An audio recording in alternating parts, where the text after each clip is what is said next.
ರಾಜ್ಯದಲ್ಲಿ ಈಗ ಹಣಕಾಸಿನ ಪರಿಸ್ಥಿತಿ ಹದಗೆಟ್ಟಿದೆ. ಸುರಂಗ ನಿರ್ಮಾಣದಿಂದ ಏನ್ ಪ್ರಯೋಜನ ಅಂತ ಬಾಗಲಕೋಟೆಯಲ್ಲಿ ಮಾಜಿ ಸಚಿವ ಶ್ರೀರಾಮುಲು ಕಿರಿಕಿರಿಯಾಗಿದ್ದಾರೆ.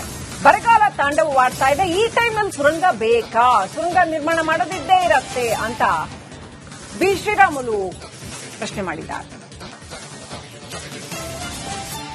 ಒಂದು ಅಭಿವೃದ್ಧಿ ಕೆಲಸಗಳು ಆಗ್ತಾ ಇಲ್ಲ. ಹಣಕಾಸಿನ ಪರಿಸ್ಥಿತಿ ದಿವಾಳಿ ಎತ್ತೋಗಿದೆ. ಇವತ್ತು ಏನ್ ಹೇಳ್ತಾ ಇದಾರೆ, ಇವತ್ತು ನಾವು ಸುರಂಗ ಮಾರ್ಗ ಮಾಡ್ತೀನಿ ಅಂತಾರ. ಇದರಿಂದ ಏನ್ ಲಾಭ? ಸುರಂಗ ಮಾರ್ಗ ಮಾಡೋದ್ರಿಂದ ಟ್ರಾಫಿಕ್ ಅಲ್ಲ, ರೈಟ್, ಸುರಂಗ ಮಾರ್ಗ ಮಾಡಬೇಕು. ನಿನ್ನ ಆರ್ಥಿಕ ಶಕ್ತಿನೇ, ನಿನ್ನ ಆರ್ಥಿಕ ಸಂಪನ್ಮೂಲ ಇಲ್ಲಾರ್ದಂತ ಟೈಮಲ್ಲಿ ಸುರಂಗ ಮಾರ್ಗ ಮಾಡಿ ಅದರಿಂದ ಕಮಿಷನ್ ಹೊಡಿಯಕ್ಕೆ ಪ್ರಯತ್ನ ಮಾಡ್ತಾ ಇದೀವಿ. ಅದರಿಂದ 30% 40% ಕಮಿಷನ್ ಹೊಡೆಯೋ ಸಲುವಾಗಿ ಈ ಸುರಂಗ ಮಾರ್ಗ ಮಾಡ್ತಾ ಇದಾರ. ಇದರಿಂದ ಸದ್ಯಕ್ಕಂತೂ ನಮ್ಮ ರಾಜ್ಯಕ್ಕೆ ಯಾವುದೇ ಲಾಭ ಇಲ್ಲ. ಇವತ್ತು ಸುರಂಗ ಮಾರ್ಗ ಮಾಡಿದ್ರಿಂದ ಟ್ರಾಫಿಕ್ ಕಡಿಮೆ ಆಗುತ್ತೆ. ನಿನ್ನ ಸಂಪನ್ಮೂಲ ಇಲ್ಲಾರ್ದಂತ ಟೈಮಲ್ಲಿ ಯಾವ ರೀತಿ ಸುರಂಗ ಮಾರ್ಗ ಮಾಡಕ್ಕಾಗುತ್ತೆ? ಫಸ್ಟ್ ರೋಡ್ಗಳಲ್ಲಿದ್ದಂತ ಗುಂಡಿಗಳು ಮುಚ್ಚಂತ ಕೆಲಸ ಮಾಡಿ. ಬರಗಾಲ ಬಂದಿದ್ರೆ ರೈತರೆಲ್ಲರೂ ಕೂಡ ಸಂಕಷ್ಟದಲ್ಲಿದ್ದಾರ, ಅವ್ರಿಗೆ ಪರಿಹಾರ ಹಣವನ್ನು ಘೋಷಣೆ ಮಾಡಂತ ಕೆಲಸ ಮಾಡ್ರಿ. ನಿಮ್ಮ ಮಂತ್ರಿಗಳು ಎಲ್ಲೆಲ್ಲಿದ್ದಾರೆ ಅವರೆಲ್ಲರೂ ಕೂಡ ಹೋಗಿ ವೀಕ್ಷಣೆ ಮಾಡಂತ ಕೆಲಸ ಮಾಡ್ರಿ. ಆತ್ಮಹತ್ಯೆಗಳು ಮಾಡ್ಕೊಂತ ಇದಾರ, ಅಂತವ್ರನ್ನ ಧೈರ್ಯವನ್ನು ತುಂಬುವಂತ ಕೆಲಸ ಮಾಡ್ಲಿ. ಇವತ್ತು ಇವೆಲ್ಲ ಕೂಡ ಹಣ ಇಲ್ಲ ಅಂತೇಳಿ ಯಾರು ಕೂಡ ಹೋಗ್ತಾ ಇಲ್ಲ. ಸುಮ್ನೆ ಏನೋ ಗೆದ್ದಾರ ಅಂತೇಳಿ ಇವತ್ತು ಯಾರು ಕೂಡ ಕ್ಷೇತ್ರದಲ್ಲಿ ಹೋದ್ರೆ ಜನರು ಕಲ್ಲುಗಳು ತೊಗೊಂಡು ಹೊಡೆಯುವಂತ ಪರಿಸ್ಥಿತಿಯಲ್ಲಿ ಇದಾರ. ಇಂಥ ಪರಿಸ್ಥಿತಿಯಲ್ಲಿ ಸುರಂಗ ಮಾರ್ಗ ಯಾರಿಗೂ ಬೇಕಾಗಿದೆ? ಸ್ವಲ್ಪ ನಿಧಾನ ಮಾಡೋಣ, ಏನಷ್ಟು ಅವಸರ ಇಲ್ಲ, ನಿಧಾನ ಮಾಡೋಣ. ಇವತ್ತು ಇದರದಲ್ಲಿ ಕೂಡ ಹಣ ಹೊಡಿಬೇಕಂದೇಳಿ ಪ್ರಯತ್ನವನ್ನು ಕೂಡ ಮಾಡಂತ ಕೆಲಸ. ಇನ್ನಷ್ಟು ಅಪ್ಡೇಟ್ ಪಡ್ಕೊಳ್ಳೋಣ. ನಮ್ಮ ಪ್ರತಿನಿಧಿ ಬಸವರಾಜ್ ಲೈವ್ ಕನೆಕ್ಟ್ ಆಗಿದ್ದಾರೆ. ಬಸವರಾಜ್, ಡಿಕೆ ಶಿವಕುಮಾರ್ ಹಾಗೂ ಅದಾನಿ ಭೇಟಿ ಸಾಕಷ್ಟು ಚರ್ಚೆಗೆ ಕಾರಣವಾಗಿದೆ. ಅತ್ಯಂತ ಪ್ರಮುಖವಾಗಿ 16.5 ಕಿಲೋಮೀಟರ್ ಸುರಂಗ ಮಾರ್ಗ ಏನಿದೆಯಲ್ಲ, ಈ ವಿಚಾರವಾಗಿ ಬಿಡ್ ಮಾಡೋ ವಿಚಾರವಾಗಿ ಚರ್ಚೆ ನಡೆದಿದೆ ಅಂತ ಕೂಡ ಹೇಳಲಾಗ್ತಾ ಇದೆ. ಈ ಸುರಂಗದ ವಿಚಾರ ಆಕ್ಚುಲಿ ಎಲ್ಲಿವರೆಗೆ ಬಂದಿದೆ, ಕಾರ್ಯಸಾಧುನ ಇದು ಅನ್ನೋದು ಒಂದ್ ಕಡೆ ಆದ್ರೆ, ಇವತ್ತು ಏನ್ ಚರ್ಚೆ ನಡೆದಿದೆ, ಅದಾನಿ ಡಿಕೆ ಶಿವಕುಮಾರ್ ಅವರ ಭೇಟಿಯ ವಿಶೇಷತೆಗಳು ಏನೇನಿತ್ತು? ಬಸವರಾಜ್.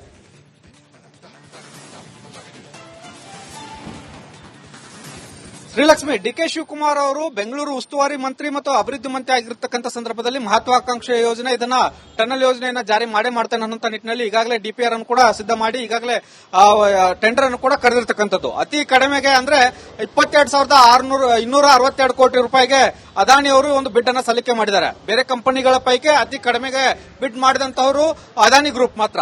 ಆದ್ರೆ ರಾಜ್ಯ ಸರ್ಕಾರದ ಇರತಕ್ಕಂತಹದ್ದು 16,600 ಕೋಟಿ ರೂಪಾಯಿ, ಅಂದ್ರೆ ಹಚ್ಚತ್ರ 3-4 ಸಾವಿರ ಕೋಟಿ ವ್ಯತ್ಯಾಸಗಳಿದಾವೆ. ಹೀಗಿದ್ದು ಸಂದರ್ಭದಲ್ಲಿ ಕೂಡ ಈ ಟನಲ್ ಯೋಜನೆಯನ್ನ ರಾಜ್ಯ ಸರ್ಕಾರ ಕೈಗೆ ಎತ್ಕೊಳ್ಳುತ್ತಾ ಅನ್ನುವಂಥದ್ದು. ಯಾಕಂದ್ರೆ ಈ ಅಮೌಂಟ್ಗೆ 22,000 ಕೋಟಿಗೆ ಅದಾನಿ ಗ್ರೂಪ್ ಬಿಡ್ ಮಾಡಿರ್ತಕ್ಕಂಥ ಸಂದರ್ಭದಲ್ಲಿ ಹೆಚ್ಚುವರಿ ಹಣವನ್ನು ಹೇಗೆ ಭರಿಸ್ತಾರೆ ಅನ್ನುವಂಥದ್ದು ಮತ್ತು ಇದರ ಒಂದು ಟಾರ್ಗೆಟ್ ಅನ್ನ ಈಗಾಗಲೇ ರಾಜ್ಯ ಸರ್ಕಾರ ಇಟ್ಕೊಂಡು ಕೂತಂತ ಸಂದರ್ಭದಲ್ಲಿ ಅದಕ್ಕೆ ಹೆಚ್ಚುವರಿ ಹಣವನ್ನ ಪಿಪಿಪಿ ಮಾಡಲಲ್ಲಿ ಹೇಗೆ ಹೊಂದಿಸ್ತಾರೆ ಅನ್ನುವಂಥದ್ದು ಇದು ಸಾರ್ವಜನಿಕ ಆಕ್ರೋಶಕ್ಕೆ ಮುಂದಿನ ಹಂತದಲ್ಲಿ ವ್ಯಕ್ತವಾಗ್ತವೆ. ಹಾಗಾಗಿ ಯಾವ ವಿಚಾರವಾಗಿ ಡಿಕೆ ಶಿವಕುಮಾರ್ ಅವರು ಅದಾನಿ ಅವರನ್ನ ಭೇಟಿ ಮಾಡಿದ್ರು ಅನ್ನುವಂಥದ್ದು ಬಹಳ ಚರ್ಚೆ ಆಗ್ತಾ ಇರ್ತಕ್ಕಂಥದ್ದು. ಹಿಂದೆ ಅಂಬಾನಿ ಅವರ ಮಗನ ಮದುವೆಯಲ್ಲಿ ಕೂಡ ಭಾಗಿಯಾದಂತಹ ಸಂದರ್ಭದಲ್ಲಿ ಡಿಕೆ ಶಿವಕುಮಾರ್ ಅವರ ವಿರುದ್ಧ ಒಂದಷ್ಟು ಕಾಂಗ್ರೆಸ್ ಪಕ್ಷದಲ್ಲಿ ಅಸಮಾಧಾನಗಳು ವ್ಯಕ್ತವಾಗಿದ್ದು, ಬಹಳ ಪ್ರಮುಖವಾಗಿ ಕಾಂಗ್ರೆಸ್ ಹೈಕಮಾಂಡ್ ನಾಯಕರು ಕೂಡ ಇದಕ್ಕೆ ಆಕ್ರೋಶವನ್ನ ವ್ಯಕ್ತಪಡಿಸಿದ್ರು. ಈಗ ಅದಾನಿ ಅವರನ್ನ ಮನೆಗೆ ಕರೆಸಿಕೊಂಡು ಮಾತನಾಡಿರತಕ್ಕಂಥದ್ದು ಸಹಜವಾಗಿ ಮೂಲ ಕಾಂಗ್ರೆಸ್ ನಾಯಕರಲ್ಲಿ ಒಂದಷ್ಟು ಆಕ್ರೋಶಗಳು ವ್ಯಕ್ತವಾಗ್ತಾ ಇದ್ದಾವೆ. ಈ ಬಗ್ಗೆ ಕೆಪಿಸಿಸಿ ಅಧ್ಯಕ್ಷರಾಗಿರ್ತಕ್ಕಂಥ ಬಿ ಕೆ ಹರಿಪ್ರಸಾದ್ ಅವರು ಕೂಡ ಮಾತನಾಡೋದಿಲ್ಲ ಅನ್ನುವಂತ ಪ್ರತಿಕ್ರಿಯೆ ನೀಡಲ್ಲ ಅನ್ನುವಂತ ಒಂದು ಅಭಿಪ್ರಾಯವನ್ನು ವ್ಯಕ್ತಪಡಿಸಿದ್ರು. ಹೀಗಾಗಿ ಮುಂದಿನ ಹಂತದಲ್ಲಿ ಇದು ಕಾಂಗ್ರೆಸ್ ಹೈಕಮಾಂಡ್ ಮಟ್ಟದಲ್ಲಿ ಚರ್ಚೆ ಆಗುವಂತ ವಿಚಾರ.